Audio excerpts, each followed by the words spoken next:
बिस्मिल्लाहिर्रहमानिर्रहीम। मैं एक दफ़ा अपनी पूरी टीम के साथ हम डिफेंस के पास चिड़ड़ गांव है, यहाँ पे हमें किसी ने बताया कि यहाँ पे असरात हैं बहुत, और वो असरात ये थे कि वहाँ पे पर्दों को, सोफ़ों को आग लग जाती थी। 3 या 4 भाई वहाँ पे रहते थे और बड़ी मोहब्बत थी उनके अंदर, और किसी को ये समझ में नहीं आता था कि ये आग क्यों लगती है। उन्होंने कहा जनाब आप यहाँ पर ये दम कराएँ, दूर कराएँ। फैमिली को खैर हमने जज वज किया तो पता हमारा ये अपना ख्याल था कि हमें इसमें इंटरवीन नहीं करना चाहिए, लेकिन जब हमने तहकीक की तो इसमें एक खातून मोहतरम ने, यानी कि एक भाई की बीवी ने अपने मुलाजिम को इस बात में कॉन्फिडेंस में लिया हुआ था कि वो पोटेशियम जो है, सल्फ़र पोटेशियम जो है, वो पर्दों के ऊपर ड्राई हालत में लगाता था, और जब वो पोटेशियम सल्फ़र जो है वो गर्म होता था धूप के साथ, ख़ास तौर पे शीशे में से जब धूप गुजरती थी तो वो बड़ी ही ज़्यादा हीट जनरेटिंग फैक्टर क्रिएट करती थी और वो पर्दों को आग वाकई ही लगती थी। और पर्पस सिर्फ ये था कि भाई इस घर को बेचें और तमाम भाई जो हैं वो अलग अलग घर ले लें। ये एक केस है, लेकिन इसका ये मतलब नहीं है कि सब गलत है, सब झूठे हैं या सब अलग होना चाहते हैं। दोनों सूरतें अपने सामने रखती हैं। शाह साहब, ये जो आपने सुना बच्चों को झटके लगना, बैट का सुबह के वक्त आना नामुमकिन है, छोटे छोटे सांपों का निकलते आना नामुमकिन है, क्यों आप समझते हैं इस पर क्या निशानी है? ये मुराद भाई इनके घर में बसेरा है। बंदिश या बसेरा अलग अलग चीज़ें हैं। बंदिश अलग है, बसेरा अलग हाँ है। जी, ठीक है। बंदिश बांदर से होता है। ठीक है। बसेरा जो वो हवाई चीज़ वहाँ रहती है।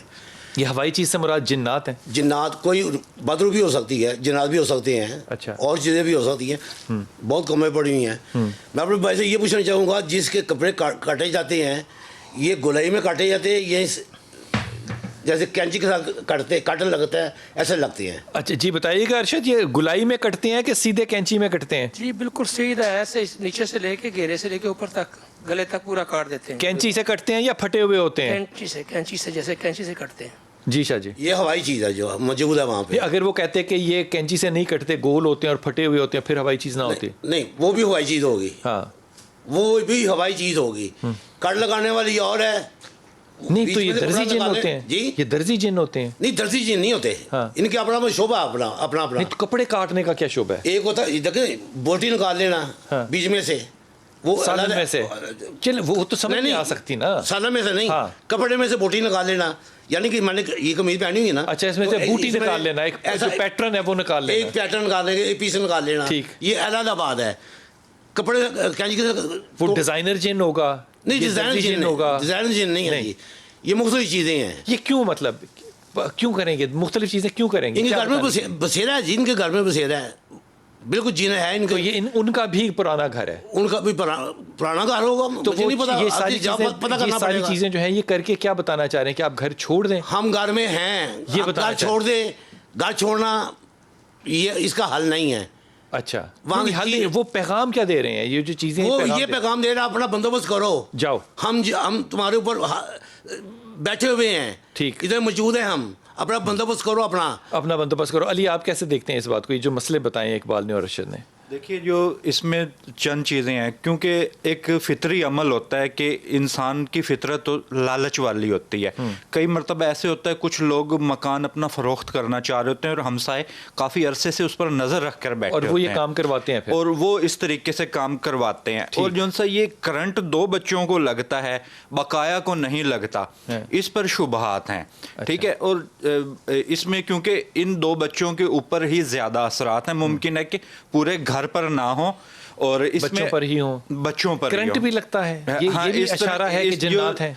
ये साये की अलामात ये होती हैं कि उस इंसान के जिस्म पर नील भी पड़ते हैं, ऐसे लातों पर दाग पड़ते हैं जैसे चोट का निशान हो। ये भी इसकी निशानी होती है। ये साये की अलामत होती है। साये से मुराद जिन्नात वगैरह, यानी कि जिन लोगों को, ये बहुत से केसेस जो हैं, ये ज़ाती तौर पे भी मैं इनको जानता हूँ कि जिनके जिस्म के ऊपर ये निशान पड़ते हैं। खैर, मैं उनको एक और डायग्नोसिस और एनालिसिस देता हूँ, लेकिन हमारे आमलीन का ये कहना है कि ये जो निशानात होते हैं ये उन लोगों पे पड़ते हैं जो कि जिनके घरों में बसेरा होता है जिन्नात का। ये अच्छा, एक दो चीज़ें, 2 किस्म का, एक भाई ये 2 किस्म का निशान होते हैं। ये एक नीला होता है, एक काला होता है। अच्छा, जो नीला होता है ना, वो बीमारी है, और जो काला होता है ना, वो जादू है।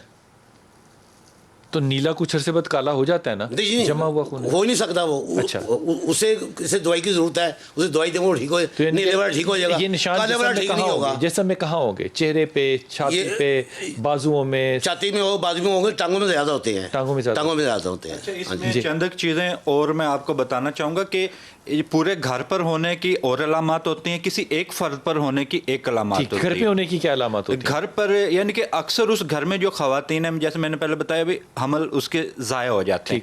दूसरी अलामत ये होती है कि बच्चे अब नॉर्मल पैदा होते हैं, बच्चियाँ ठीक, यानी कि ये मेडिकल टर्म्स नहीं है, नहीं, ये मेडिकल साए हैं। मेडिकल टर्म में भी है कि क्योंकि वो कुछ तो लोगों जेनेटिकल के डिसऑर्डर भी हो सकता है ना, लेकिन आप फरमा रहे कि वो नहीं होता, ये जिन्नात का साया होता है। हाँ, उसमें अक्सर बच्चे जो हैं वो जहनी तौर पर मजबूत नहीं होते। और बहुत सारे मैंने ऐसे जादू से ऐसे मामलात देखे हैं, बहुत सारे अजीब, शायद आप लोगों की बात समझ में ना आए, जैसे ये उन्होंने कहा सांप और बिच्छू निकलते हैं। ये 2-3 सूरत हाल हो सकती हैं मुमकिनात में से। कई मरतबा तजर्बाती तौर पर आया है, इसकी कोई हकीकत आप ना माने तो ना माने। कई मरतबा ऐसे लोगों का मानना है कि किसी जगह पर ना हक कोई कत्ल कर दिया गया और वो उसको लाश को जनाजा ना पड़ा हो या उस मुर्दे को जलाया ना गया हो, तो उसकी ज़मीन के अंदर दफन हो, तो कभी कभार मैं इस हदीस वगैरह चीज़ों को बहुत ज़्यादा गहराई में नहीं जानता, लेकिन आमिलीन का ये मानना है कि वो रूहें बेचैन होती हैं और वो कभी कभार लोगों के ख्वाब में आकर बताती हैं कि हमारे साथ ये जुल्म फलां दौर में हुआ। और एक और अपने चौगाठों के ऊपर, अपने फर्शों के ऊपर, दीवारों के ऊपर, और फिर मुर्दों को अपने ही घरों में दफन कर देना। जी। एक और वाकया बड़ा अजीब सा आया, शायद आप ना आपकी समझ में आए। मैंने एक केस ऐसा देखा जिसमें एक आदमी है, वो कहते हैं जी मुझ पर ना बाज मुसल्लत कर दिया, ये उड़ने वाला बाज। अच्छा। यानी कि एक तो ये घर है जी, इस पर तो बंदिश होते ही नहीं है, लेकिन वो मुसल्लत कर दिया गया बाज। यानी कि उस बंदे का ये कहना था कि मैं जहां जाता हूं मुझ पर हमलावर भी होता है, और मेरे यानी कि घर के चील नहीं है, कौवा नहीं है, बाज, नस्ली बाज जिसको कहते हैं। अब ये तो एक चार दीवारी की बंदिश तो एक अलग चीज समझ में आ गई है। उस बंदे का ये मानना था, वो कहता है जी मैं जिधर जाता हूँ ना तो मेरे सर पर ना बाज मंडल आता है।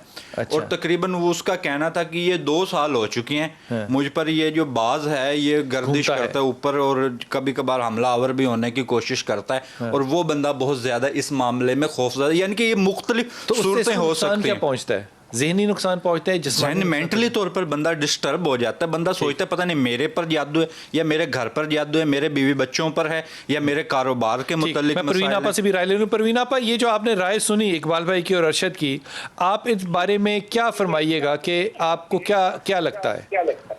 ये सारी बातें कमोबेश बिल्कुल सही करी गई हैं, सही बताया जा रहा है। बहुत शुक्रिया। अच्छा, इस तरह का होता है, और जिस घर में हम बचपन में रहते थे, हमारे घर में भी सेम इसी तरह की कहानी थी, जिससे हमारी माँ को ज़हनी डिप्रेशन हो गया था और उनको कानों में आवाजें आनी शुरू हो गई थी। ये हमारे घर का वाकया, हमारी माँ का वाकया। मैंने अपनी माँ की वजह से ये इल्म सीखा है और ये सोचा कि मैं अपनी माँ को कैसे निकालूं।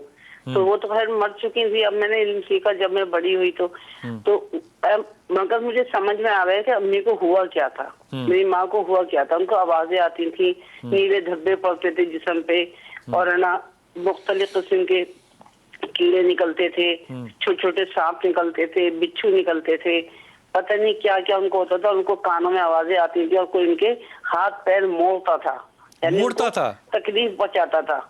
तो अच्छा। मैं बहुत परेशान होती थी, मैं थी बहुत छोटी। तो मैंने ये अल्लाह से दुआ करी, अल्लाह तो मुझे ऐसा कोई इल्म अता फरमा मुझे।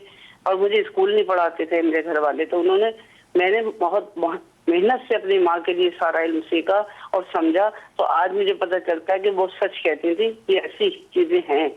अच्छा, इसका मतलब ये सांप निकलना घर से, या चींटे पड़ना, या बैट्स का, उल्लुओं का घर में सुबह के वक्त आ जाना, ये सारी आप निशानियां जो है आप फरमा रही हैं कि ये है जिन्नात के उन जगहों पे रहने का। हाँ, तो वो चाहते क्या, ये निशानियां दिखा के वो क्या चाहते हैं कि आप घर छोड़ दें, क्या चाहते हैं वो? घर छोड़ देना चाहिए उस घर को, क्योंकि उस घर से इंसान पागल हो सकते हैं और ज़हनी तौर पर। तो आप जो भी उस घर में आएगा उसको वो तकलीफ देंगे, या वो खास लोग उनको पसंद नहीं होते? असल में उस वक्त मुझे है ना नई पाक का खतरे मुबारक का नहीं पता चला था। मैं तो अब बड़ी हुई तो मुझे अब पता चला, तो मैंने इसको समझा। तो अब तो ये हल है इसका, ये बेहतरीन हल है कि ये टिक नहीं सकते जहाँ नई पाक का खत हो, ये भाग जाते हैं वहां से। ये जो भी यानी कि उन घरों में आएगा उसको तकलीफ ही होगी।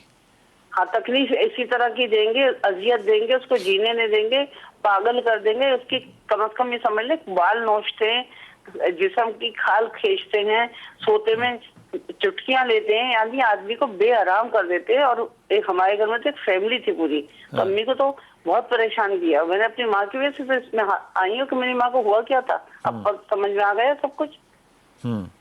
ठीक मैं छोटे से वक्त पे जाऊंगा और फिर वापस आते हैं, लेकिन एक बात आपसे अर्ज करता चलूँ, जो ये बातें जो हैं ये हो सकता है आपको तमस्कर लगे, मैं भी किसी वक्त हल्की बात करता हूँ, लेकिन डिफेंस का मेन रोड एक है, मैं इस पे ज़्यादा तफसील नहीं बताता।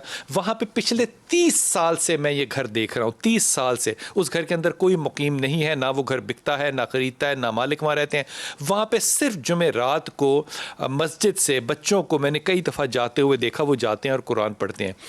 वहाँ पे जो कहानी मशहूर है, मैं DHA लाहौर की बात कर रहा हूँ, वहाँ पे लोग जो भी जाते हैं उनकी मौत वाक़या हो जाती है, और जो बच्चे जाते हैं उनको कोई कुछ नहीं कहता। लेकिन अगर कोई और जाता है तो उसको या तो चोटें लग जाती हैं, या बीमार हो जाता है, या वो मर जाता है।